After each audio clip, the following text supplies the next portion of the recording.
Hi,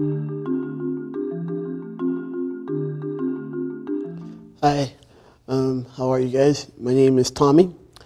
I am 36 years old. I was born in Panama City, Panama, to two loving parents and, your typical Latin household with grandma and grandpa all living under the same roof. My memories of Panama are very much like, being, being outside with my cousins, climbing trees, killing birds, showering in the rain, just, very carefree times, very typical, I guess boyish type of like upbringing. No, never thought too much about it. What makes my story unique and a little different is that I was actually born female to great parents who happened to be pastors. Possibly around the time that I was 5 or 6, my family decided to move to California. My grandparents went first, and then me and my mom and my dad followed suit. When I was in California, I continued that lifestyle, except now I added a bike. So I go outside and, bike around with my friends. We go to catch tadpoles. My dad gets an offer to minister in Miami to a church of 2,000 members. And so he comes to California, uproots me and my mom, and then we go to Miami. Now, even though I started out speaking Spanish, I lost all my Spanish when I was in California. And so the church services at the church we were at were in Spanish. So I didn't understand the service. I would, walk up and down the halls and play in the halls. The most I would do is maybe stare at the drummer playing drums. But for the most part, I was always walking up and down the halls. And I remember one of these ladies came up to me and she was like, "What are you doing?" And I was like, "Well, I'm walking up and down the halls. I don't really understand the service." And she was like, "You can't do that." And of course, like any other kid, you ask why. So, why? And she told me that I was the pastor's kid and I had to be an example. So, from that moment on, that was the recording that was in my head, that I was the pastor's kid and that I had to be an example. So at 7 years old, being the pastor's kid, I didn't have a lot of access to my father. My father was the principal of my school, so he was always in leadership positions. So in order for me to be closer to my father, I started to learn to play drums so I can be in the praise and worship team and spend time with my dad. So by the time I was 11 or 12 years old, they got me a drum teacher after me just trying to teach myself. And at 13, I started playing on the praise and worship team.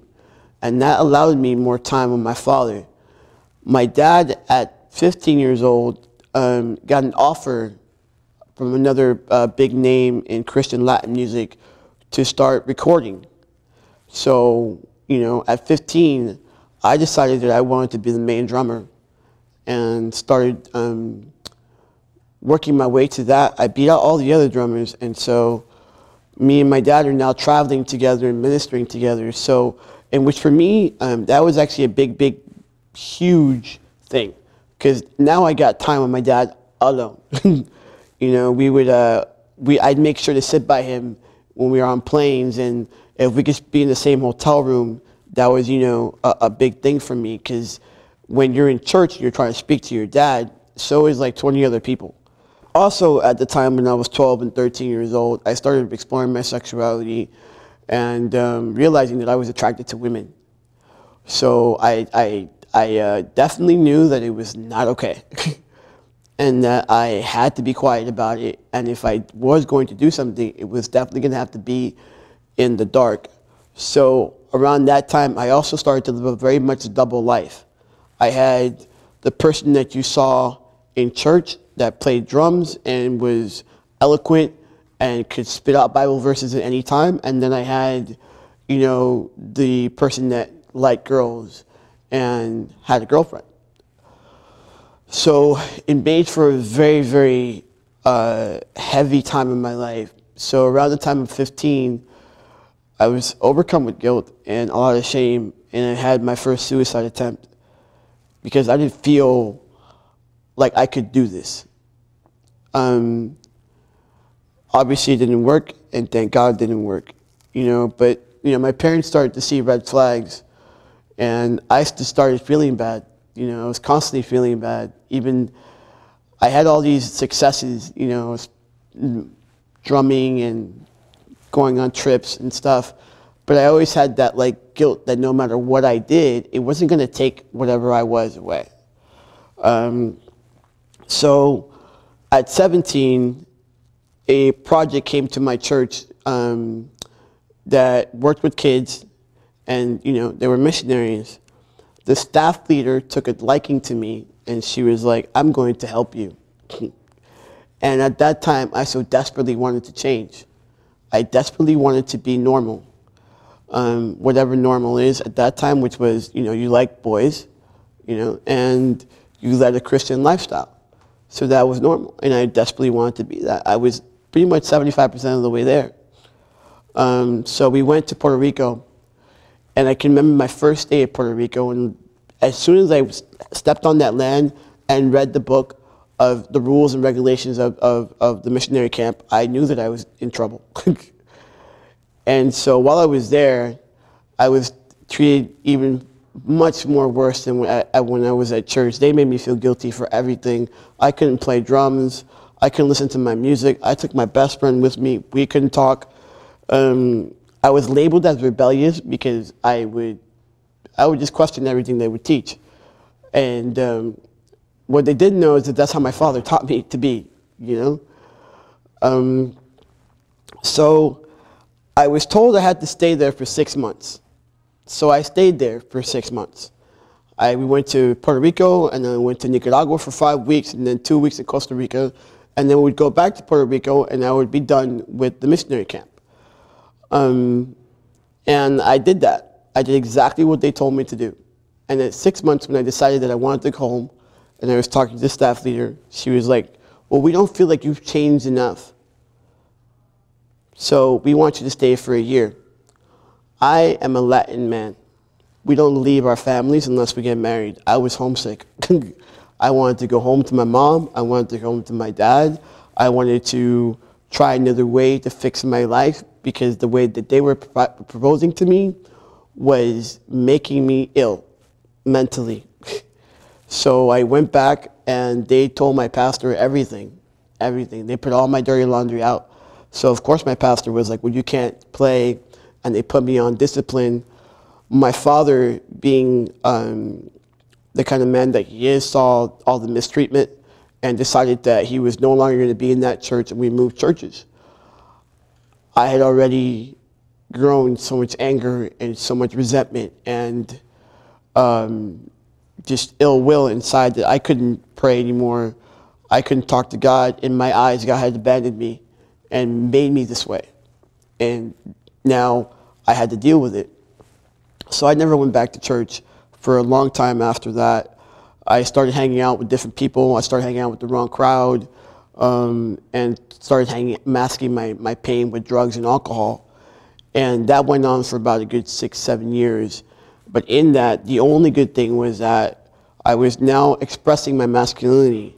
And so I started carrying a wallet, buying male shirts. I started working out, going to the gym. My dating life was, I started dating and stuff, and exploring in that. So, and that the entire time, my best friend and I had the ritual of talking in the morning. So on my way to work, I worked as a trainer at that time. On my way to work, I call her up, we start talking, and she drops the bomb, and she's like, "Tommy, I think you're transgendered or you're intersex, one of the two, but you're not normal." So I started doing my research on what transgendered is and what intersex is, and started seeing that whatever the definition of transgendered was, I was fitting into it. So I started looking for different therapists, went online, see who got the best reviews, and I found my therapist. And the first meeting with my therapist, I told her how I felt about my body and how I was always uncomfortable with it, no matter how many changes I had made. I did some pretty extreme things. I was in the gym at least 6 days a week, twice a day. Like, I really was trying to change it, to masculinize my body. And she was like, well, you're not intersex, and I think you could be transgendered. So once again, I did some more research, and she offered me she put the idea of transitioning. So I went online, did more research. I started looking up for more trans men and found that I can transition and look the way that I wanted to look. So the next day I came back and I was like, yes, this is what I want to do. This is what I want to do. So we therefore had to get my family on board.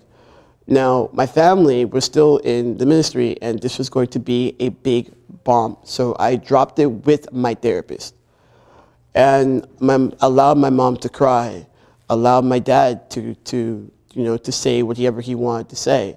And my father's words to me was, I knew this since he was 4 years old. So, of course, you're like, wait a minute, if everybody knew, then why didn't anybody tell me? I was really, I had to make my peace with that too. It took about a year for my mom to start calling me, tell me. My dad helped me rename myself. My family started to be there when I started to medically transition. Now, medically transitioning means I have to, start taking male hormones. When I started taking testosterone, like, everything changed at that point, Beyond mental and physical changes, my social changes were extremely exquisite. So I used to get picked on and stared at and mistreated before T. And then as they started to look more male, started to become my authentic self, people stopped doing that. I get a lot of acceptance even after I tell you that I'm transgendered. And then a few years after, starting to take testosterone, I went to go have chest reconstruction surgery, and that's actually still rather recent. But that has been a big blessing in my eyes. I can wear whatever shirts I want to wear now. I'm a lot more peaceful. People can hug me, and I don't freak out. I used to freak out when people touched me. Now I don't. And as far as the relationship with my family and my peers, I mean, it's from night to day. My parents may not be exactly what the normal, but they get their son. I'm sober. I have a job. I'm fixing to go back to school. So it's just the relationship that I have with them is great, and they still go to church, and they still they're still ministers, and we can be in the same house, and we don't argue about certain things. We don't argue about things that you would think that we would argue about. There's a lot of love. I adore my dad, and just recently, we started talking about the fact that I never talk to anyone about who my father is, either out of protection or just out of respect.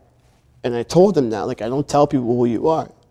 And he's like, you should. I want you to. I'm not ashamed of you. I'm not ashamed of you. I love you just the way you are. And so now I am 36. I started my transition medically when I was like 25, 26 years old. And it took a long time to be where I'm at, but I'm in a place of peace, a place of rest, a place where I can just be and allow people to love me and me to love other people. Beforehand, that was not an option. Now, I would give love, but never allowed to receive love myself. I wouldn't allow you to touch me or to hug me or to be close to me. Now I have true intimacy. I can just be. I don't know how to explain that, but I can just be. I can be in the present moment and, not have to worry about what you're thinking about me, because I know what you're seeing is who I am. Where I'm at right now is a longing to tell my story, to tell it, because it shows that you can be transgendered and you can live in a Christian household and people can respect each other's views and not be at each other's throats. So that's my story, and I'm sticking to it.